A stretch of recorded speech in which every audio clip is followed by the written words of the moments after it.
33% of the world's helium just vanished. Most people hear helium and think birthday balloons, squeaky voices, something harmless.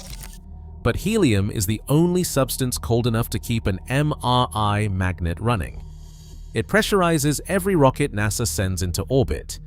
It purges the chambers where every advanced AI chip on Earth is fabricated.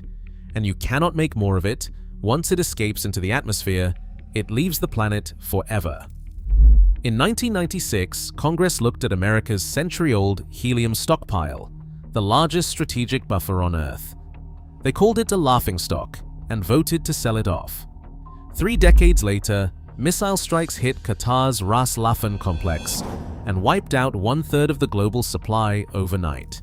Now 200 cryogenic containers sit stranded in the desert, each one losing 0.5% of its cargo every single day, ticking toward a 45-day point of no return.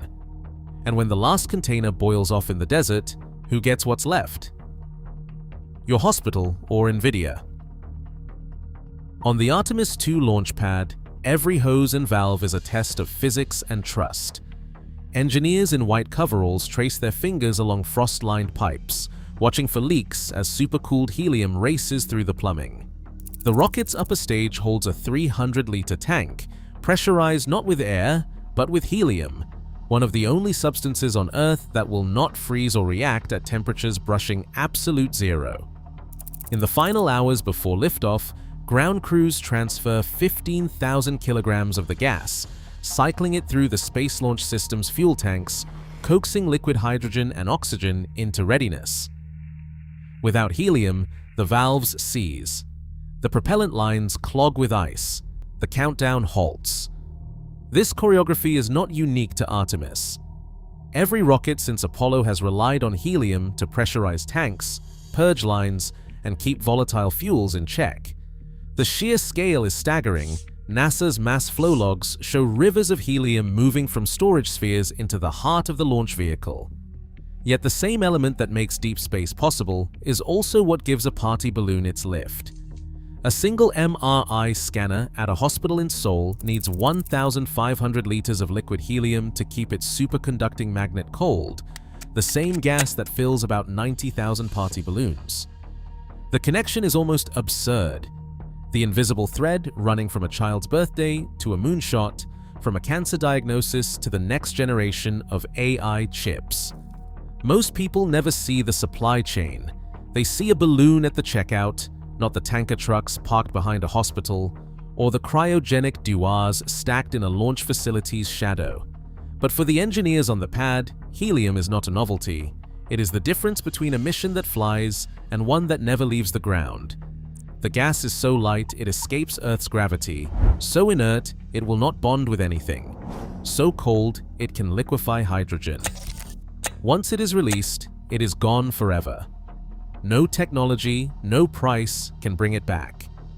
This is the hidden reliance, not just in rockets and MRI suites, but in the semiconductor fabs, where helium purges the tiniest defects from silicon wafers, in the laboratories where a single molecule's behavior can change the course of a field. The world's most advanced machines, from space vehicles to medical scanners, all depend on a resource that floats away, silent and unseen, the moment it is used. The paradox is clear: a civilization's progress balanced on a gas that can vanish without warning, and a supply chain that is anything but secure. Ras Laffan. Industrial City, perched on the edge of the Qatari desert, was never built for headlines. But in late February 2026, it became the nerve center of a global shock. 3 fires burned through the helium trains after a barrage of missiles, halting operations at the world's single largest source of liquid helium. Qatar's annual output, about 63 million cubic meters, had accounted for 1/3 of the global supply. Now that volume was gone from the market nearly overnight, the numbers are stark. The United States, with its own aging fields and depleted reserves, produced 81 million cubic meters in 2025. The world total hovered around 190 million cubic meters. The loss from Ras Laffan erased more helium than the combined annual consumption of every hospital in Europe. Industry analysts, watching the data scroll in from satellite feeds and shipping manifests, realized the scale was not just historic, it was mathematically precise. The ledger of loss was immediate and absolute. The damage extended beyond the plant.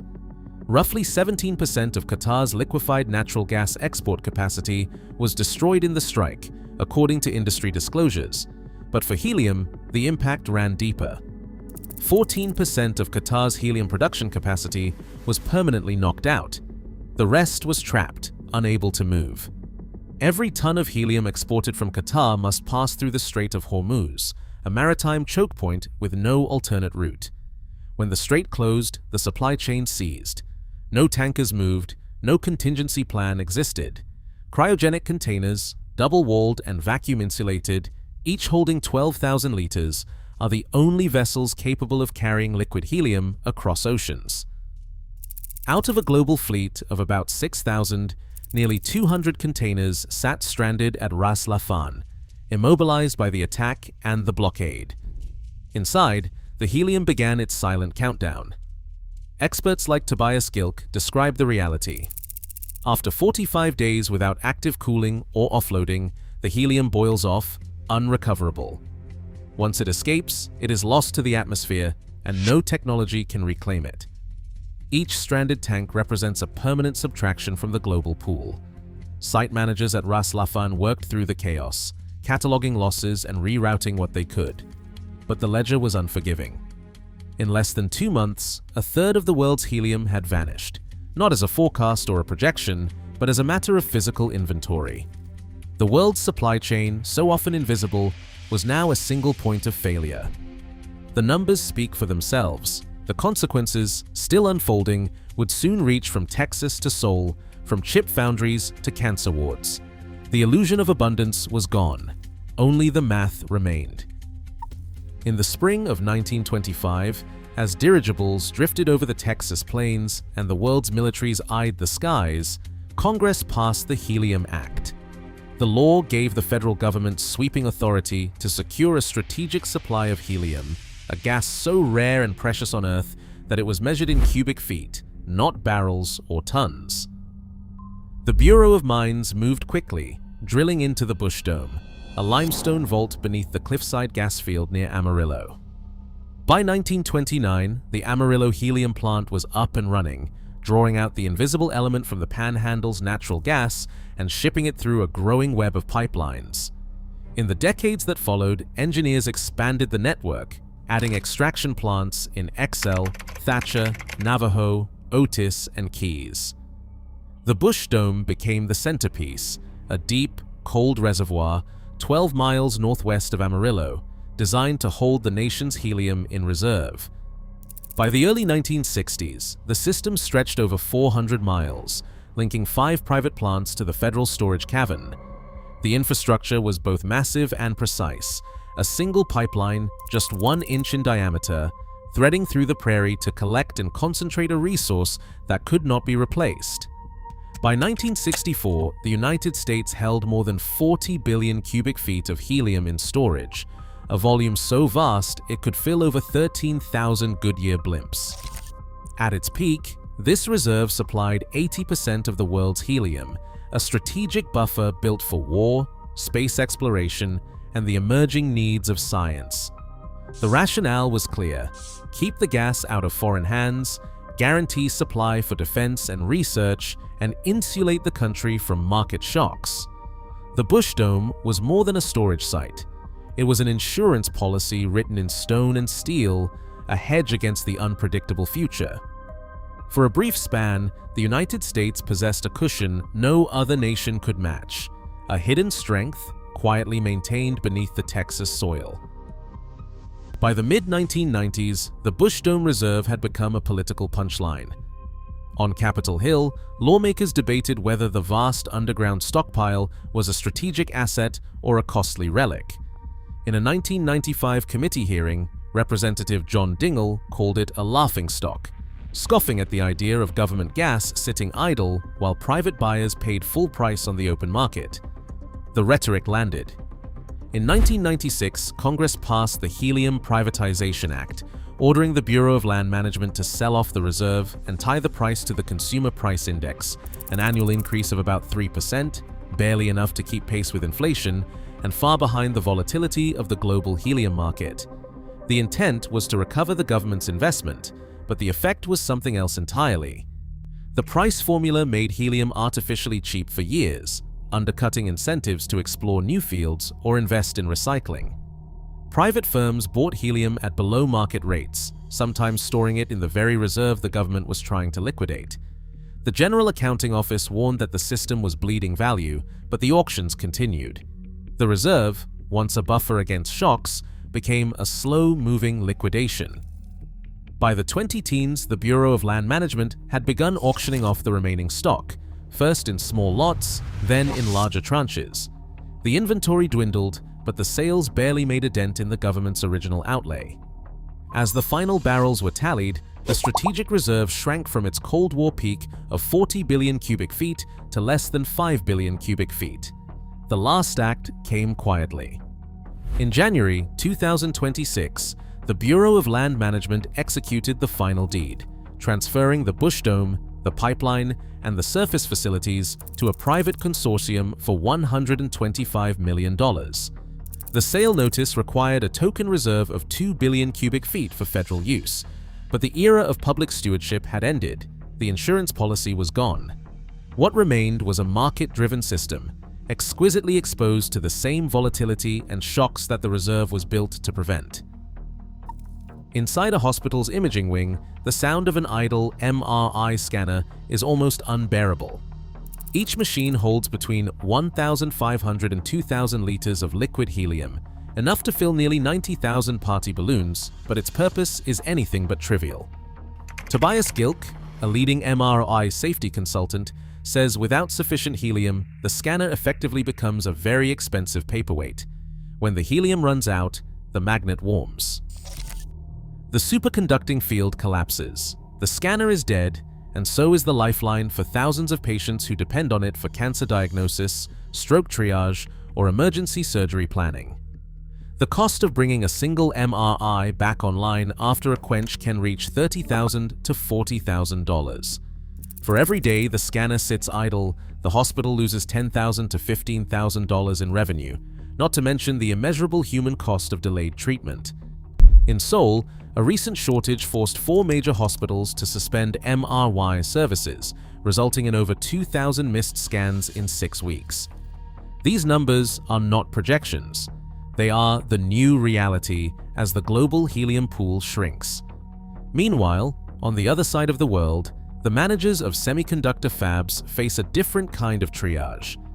A state-of-the-art chip plant draws 1,200 normal cubic meters of helium every day. This gas purges microscopic particles from the tools that etch the world's most advanced microchips. When the flow falters, yields drop. In 2025, a single South Korean fab reported a 15% loss in chip output during a helium crunch, translating into a $200 million hit over a quarter.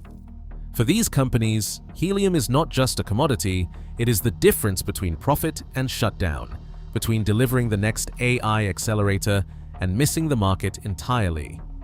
Hospitals and fabs now find themselves bidding against each other for the same dwindling supply. The spot market rewards whoever can pay more, and private contracts increasingly favor the largest buyers. The result is a silent allocation war where the molecules themselves are up for grabs. As one industry observer named Kane described it, a building crescendo of who is going to be able to get their molecules and who is not. The ethical collision is impossible to ignore. Should a cancer patient's scan wait because a chip foundry can pay a premium? Should a research lab's experiment be cancelled so a smartphone launch can proceed? The market offers no answers, only prices. In this new era, the value of a single liter of helium is measured not in dollars, but in lives, discoveries, and the invisible threads that hold modern society together. Helium's scarcity is not a market glitch, it's a hard limit set by physics. The gas boils at minus 269 degrees Celsius, just 4 degrees above absolute zero. Every cryogenic container, no matter how advanced, loses about 0.5% of its contents each day to boil off. That sets a brutal deadline. 45 days from the moment a tank leaves the liquefaction plant, the helium inside will have vanished into the atmosphere unless it reaches its destination. There is no way to reclaim it. Once gone, it is irretrievable. Supply chain analysts trace the ripple effect from Ras Laffan across the globe, but the math is unyielding. Out of 6,000 cryogenic containers worldwide, nearly 200 sat stranded in Qatar after the missile strikes and the closure of the Strait of Hormuz. Each day, thousands of liters evaporated, an invisible countdown no policy can reset. By the end of the 45-day window, every molecule lost was a permanent subtraction from a shrinking global pool. No insurance, no contingency plan, just a hard stop dictated by thermodynamics. The situation is compounded by what analysts call the Algeria feedback loop. As natural gas prices spiked, Algerian exporters prioritized pipeline contracts to Europe over liquefied natural gas shipments. But helium is extracted only during the cryogenic processing of liquefied natural gas. Fewer shipments mean less helium-rich gas fed into separation plants, and so the world's supply shrinks further even as revenues from gas sales climb. This is not a problem that can be solved by paying more. The physics of extraction and transport set a ceiling that no market can break. Recycling offers only partial relief. The best semiconductor fabs capture about 90% of their helium, but retrofitting older plants is expensive and slow. New helium projects, whether in Saskatchewan, Tanzania, or Minnesota, require 7 to 10 years before they produce a single usable liter. Russia's Amur plant, once touted as a solution, operates at 60% capacity, crippled by sanctions and technical setbacks. There is no quick fix. The 45-day clock ticks on. Every lost container, every unrecoverable boil-off, tightens the squeeze. The world is left juggling a finite, irreplaceable resource, with no buffer and no margin for error. The supply chain is not just fragile, it is governed by laws of nature that cannot be bargained with. The crisis persists, not because of a lack of will or money, but because the element itself obeys only the rules of physics. The result is a system where allocation is not just about price, but about who gets to keep their machines running, whose research survives, and whose hospital scanners stay cold. The ceiling is set, and there is no negotiating with it. Now, a century after Amarillo's gas fields were meant to buffer moments like this, the world is left to triage a molecule that cannot be replaced or reclaimed. The scarcity of helium is not theory. It is a hospital scanner going dark, a chip line stalling, a child's diagnosis delayed. The hidden constraint is real, and the reckoning is now. Who gets their molecules? Who does not? The silence answers for us.